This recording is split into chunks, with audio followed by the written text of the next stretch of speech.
Right people, I unfortunately am here today with some bad news regarding iPhone 17 because if you were excited for the anti-reflective coating, apparently that's been cancelled. So Leaker Instant Digital had earlier told us that similar to the Galaxy S24 and S25 Ultra, the iPhone 17 Pro could use an anti-reflective display which would make the display much more visible when outdoors in direct sunlight. That would have been great. However, it seems Apple ran into problems scaling up the display coating process. Adding this coating to the millions of devices Apple produces would have taken longer than expected, and so obviously Apple wants to prioritize efficiency of production, and so as a result it's been cancelled. The new display coating was also supposed to be more scratch resistant, and so it seems Apple's now going to stick to the new version of ceramic shields that was introduced with the iPhone 16 series.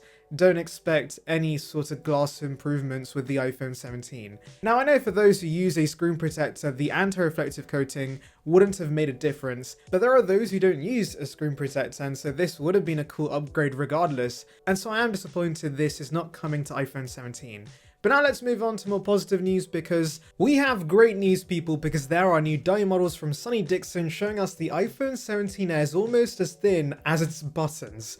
That's crazy. So previously Unbox Therapy showcased a CAD model of the phone and we saw how substantially thinner this device was, but in Sonny Dixon's leak we can see the Air being compared to the rest of the range. The Air is rumored to be 5.5mm in thickness, whereas the 17 Pro should be 8.725mm in thickness.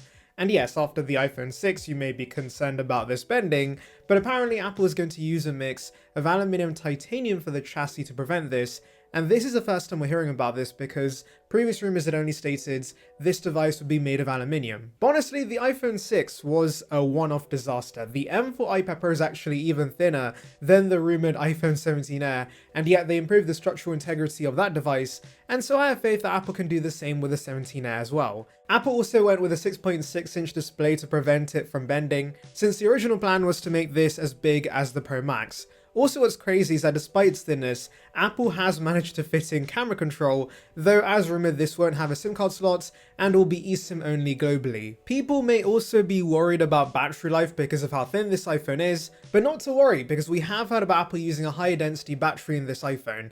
Now it makes sense to use this technology with a device that's naturally going to have space constraints because it will be so thin, and so high density battery allows a lot of energy to be stored within a small physical space, allowing Apple to possibly fit in a 4,400 mAh battery in this iPhone, which won't be too bad considering the Plus right now has a 4,674 mAh cell. This combined with the fact we should see the very efficient C1 means battery life should still be solid on the Air in my opinion, so there shouldn't be too many compromises because of its thinness.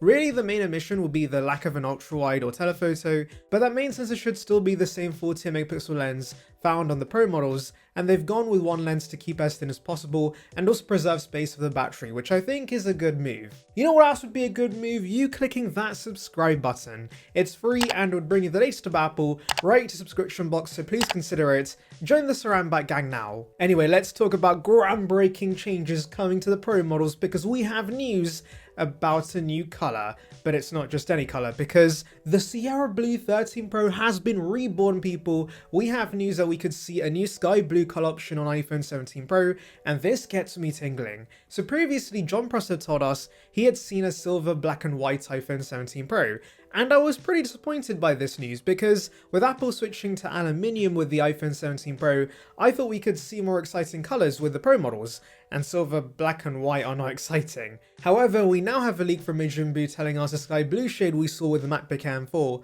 may also come to the iPhone, and while if you mock this up it looks eerily similar to the Sierra Blue iPhone 13 Pro, Mijumbu does tell us it'll be a more refined version of that shade.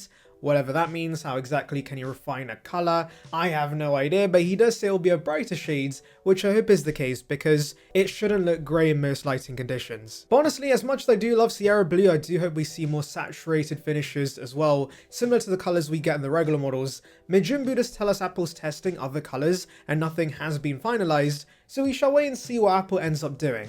Imagine something as punchy as ultramarine on the Pro models, that would be great. If you're hoping to see faster charging iPhones, we have news that won't be the case with iPhone 17. Analyst Jeff Pu tells us the complete iPhone 17 range will support 35-watt wide charging, which is about the same as the iPhone 16 series. I know some may be bummed out by this considering many Android phones support 50-watt charging, but honestly I'm not too annoyed by this. I'd much rather Apple give us larger batteries than improve the endurance and make these phones last longer, in which case you would only have to charge overnight anyway, and thankfully that's what we've heard from other leakers. The Air and the Pro Max at the very least should get battery upgrades, but I'm assuming it will apply to the whole range. Now let's move on to the camera. So according to John Prosser, Apple will introduce a new feature where you can record from the front-facing and rear-facing camera at the same time.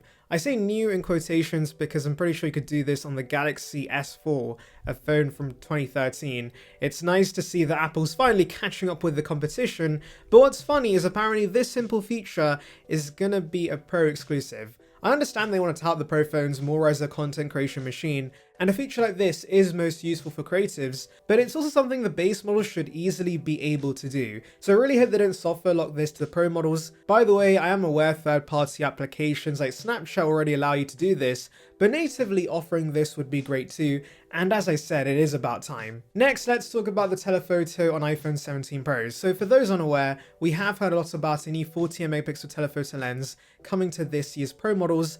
This was the last lens still on 12MP, as the main camera had moved to 48MP with the 14 Pro, and the ultra wide had moved to 48MP with the 16 Pro. Now with the telephoto switching to 48MP, Apple plans to apparently offer 3.5x optical zoom instead of the 5x currently offered on the 15 and 16 Pro Max. You may think this sounds like a downgrade, but 3.5x optical zoom is equivalent to 85mm, which is better suited for portraits, and that's what most use a telephoto for in the first place. Also do remember, like the main 48MP sensor with its 2x digital crop, having a higher resolution telephoto means digital zoom is going to get a lot better, and so you can still zoom in and get high resolution photos with this new 17 Pro. You also get a max of 25x digital zoom with the 16 Pro Max, so maybe expect this to be 30 or 40x with the 17 Pro Max, whilst offering higher quality photos at those higher zoom levels. Now let's dive into new cases showing us the ginormous camera module on the 17 Pro. These case leaks come courtesy of Sonny Dixon, who's a pretty credible source, and the cases themselves aren't very exciting. They're just regular clay cases that have MagSafe. However, you can see there is a cutout that spans the entire width of the device, but that's going to encompass the familiar triple lens camera on the left, but the LiDAR scanner, mic and flash will now move to the right side. Finally, we have news about RAM. So initially, rumors were stating we would only get 12 gigs of RAM on the Pro models, which would make sense because Apple in the past has differentiated the Pro and regular models by giving them different amounts of RAM. However, it now seems that all iPhone 17 models are getting 12 gigs of RAM as standard. And I'm guessing Apple's doing this because Apple Intelligence is going to continue becoming a bigger part of iOS, and so having that additional RAM is going to be beneficial. And whilst it won't make a huge difference to the overall experience, I am glad Apple's giving us more RAM because it will help future-proof these devices. Anyway, let me know your thoughts in the comments, make sure to like and subscribe for more content like this, and thank you for watching.